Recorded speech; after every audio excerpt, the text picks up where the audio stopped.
माननीय बाचस्पति महोदय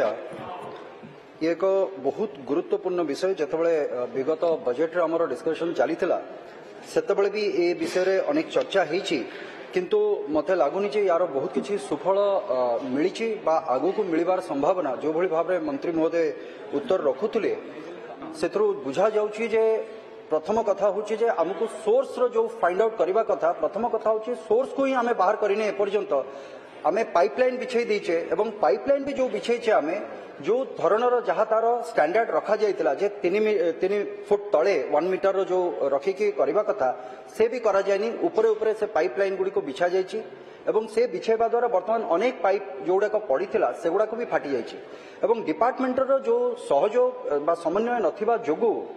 अनेक जगार जो कंक्रीट रोड गुड़िक तैयारी होता से रोड को भी से मन इच्छा जो मेगा पाइपलाइन से भी काटी बर्तमान से रोड गुड़िक भी नष्ट हो जाए जो जगार सीमेंट रोड अच्छी तार प्रॉपर डिजाइन न करके पाइपलाइन बिछेबा जोगु गाँव गोटे पटे बिछाई सेठू क्रॉस करके रोड गुड़िक सब पाइपलाइन बिछेबार बंदोबस्त भी करा जाउछि या द्वारा आमे गोटे प्रोजेक्ट तो आमे कंप्लीट करूने आउ किछि प्रोजेक्ट जोड़ाक हेकि एसेट बिल्डिंग हेछि सेगुड़ाक भी आमे नष्ट करी करी चलीछे तेणुक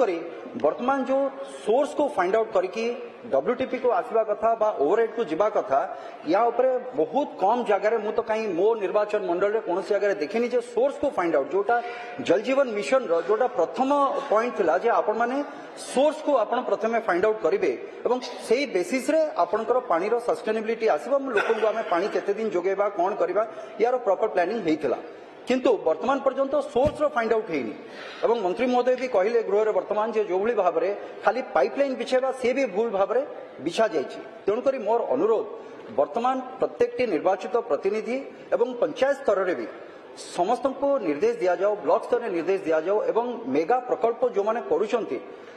तार भी गोटे रिव्यू करा जाओ समाने प्रकृत में कौन करिसंती वर्तमान पर्यंत कौन हिची केते दूर प्रोग्रेस करछे केते जगह सोर्स अछि एटा जदि आमे न देखिबा ताले मते लागुची जे आगामी अनेक दिन पर्यंत ए पानीर जो स्वप्न आमे लोकन को कहूचे जे मिलिबो मते लागुनी ये संभव हेई पारिबो एवं विगत 2018 मसीहारु आज पर्यंत जो माने नेइचंती सेमानक ऊपर कोन कार्यानुष्ठान निया जाइछि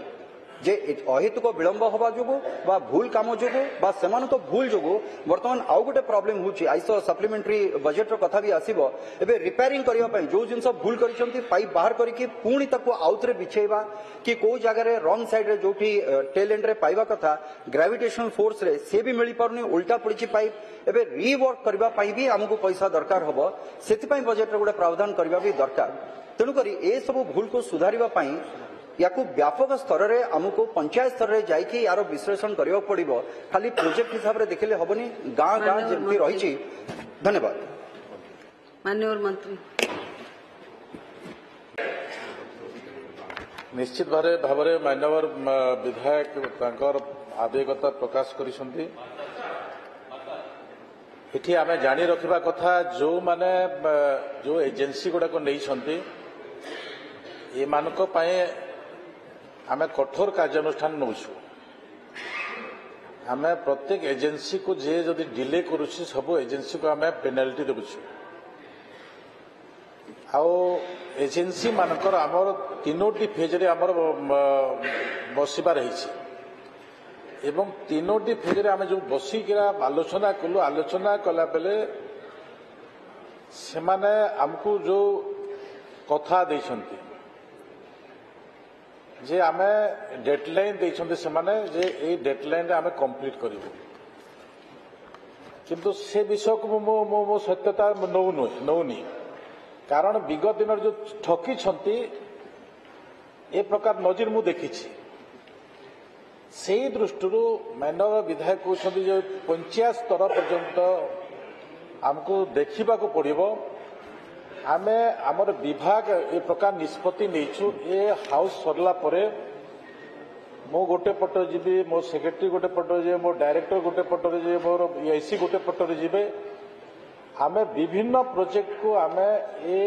15 हाउस सरवा 10 दिन भितर आमे कंप्लीट करू 10 दिन भितर कंप्लीट करू।